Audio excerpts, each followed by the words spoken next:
Does anybody else notice that that's like every hot woman in a movie?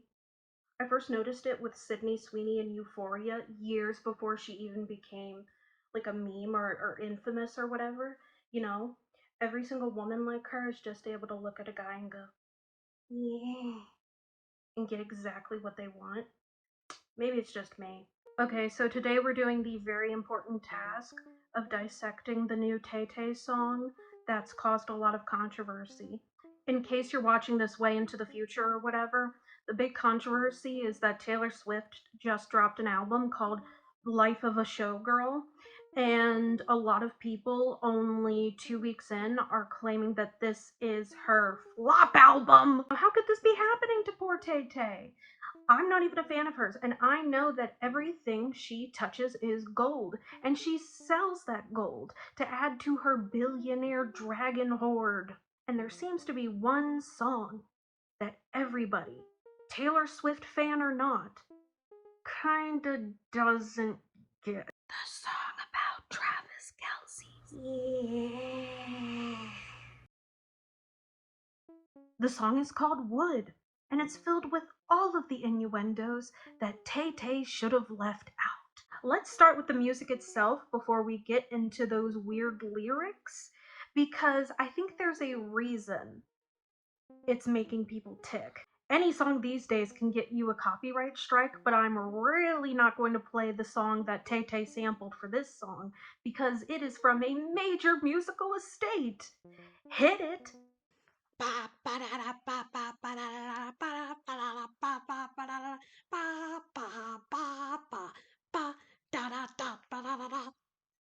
I hope you enjoyed the recreation. In case my avant-garde remix was a little too intellectual for you, the song that Tay Tay sampled was I Want You Back by the Jackson 5.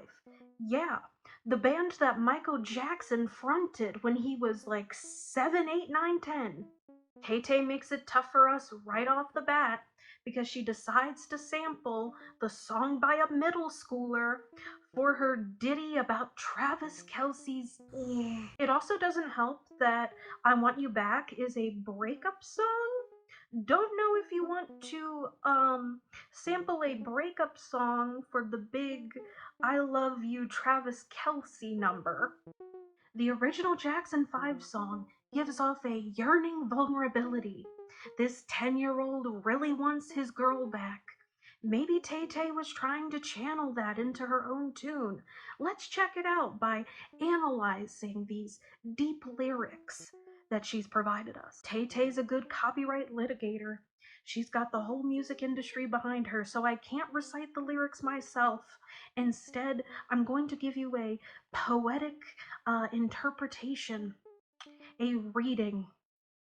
Just pretend I'm Sylvia Plath and you're in a New York City cafe. Daisy's bare naked. I was distraught. He loves me not. He loves me not. Penny's unlucky. I took him back and then stepped on a crack, and the black cat laughed. I'm having a lot of fun. Sometimes you just have to do fun little things. Lip gloss.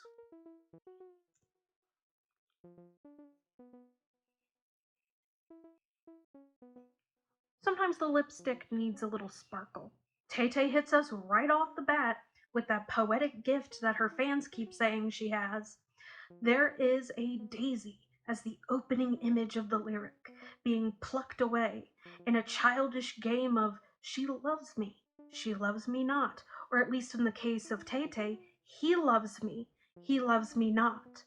Now, some might interpret this as a simple, girlish game from the playground, but considering the subject matter of this song, I will stand right here, or I will sit right here, and I will say that Tay Tay begins Wood with a metaphorical deflowering.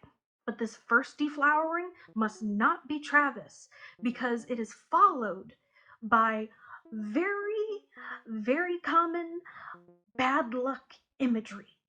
The black cat It laughs. Tricky little thing. She stepped on a crack. Did she break her mama's back?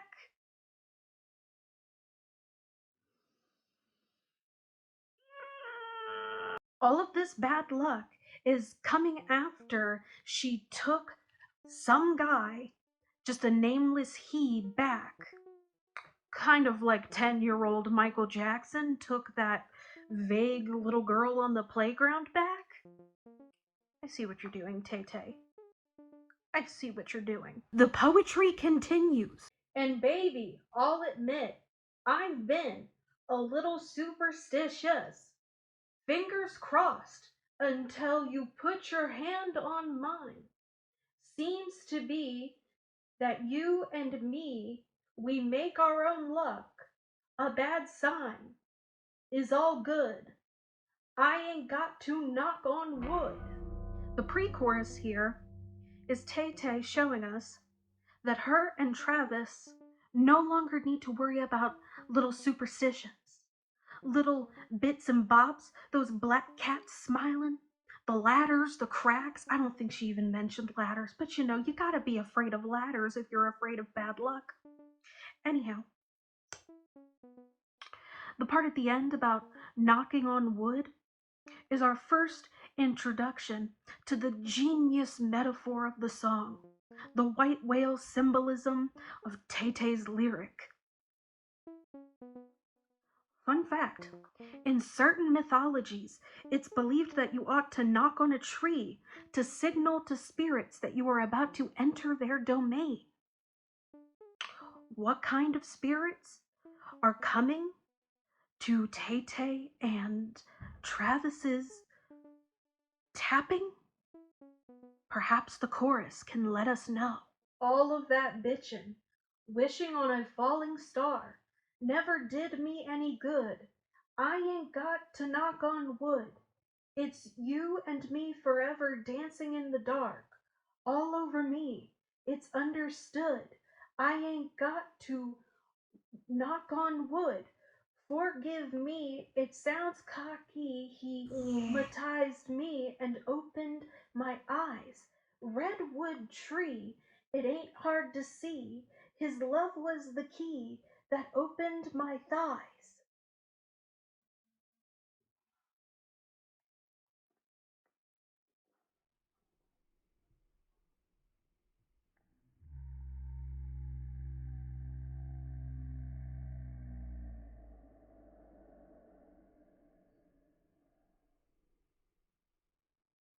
Clearly, this is a reference to A Midsummer's Night Dream by William Shakespeare. Potato, potato, tomato, tomato. How could you get A Midsummer's Night Dream from Tay-Tay's Her chorus? Clearly, you do not know the long poetic tradition of the hypnotic power of romantic love. The fairies in A Midsummer's Night Dream are all subjecting the people to the delusions of love through magic, and each love relationship is a dream within the dream of the play, a lot like Travis Kelce's Her is in Taylor Swift's Imagination.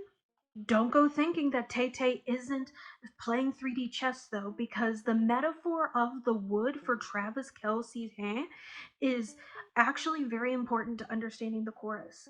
You see, like I said, you have to tap 3 times on the wood to get permission to get the key to open Taylor Swift's thighs. Is Taylor Swift's her a metaphor for the nature controlled by the power of Travis Kelce's her?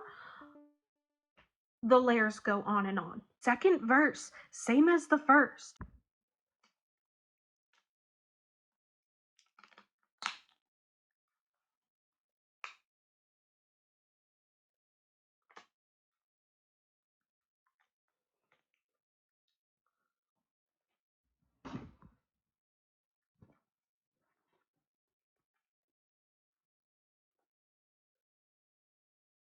Girls, I don't need to catch the bouquet to know a hard rock is on the way.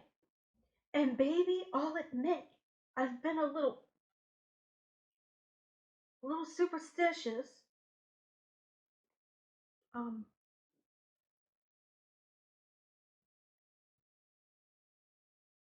all of that waiting on a falling. Is there a second verse? The exclusion of any traditional song structure to this song that also samples a breakup song sung by a 10-year-old is very simple. Travis Kelsey's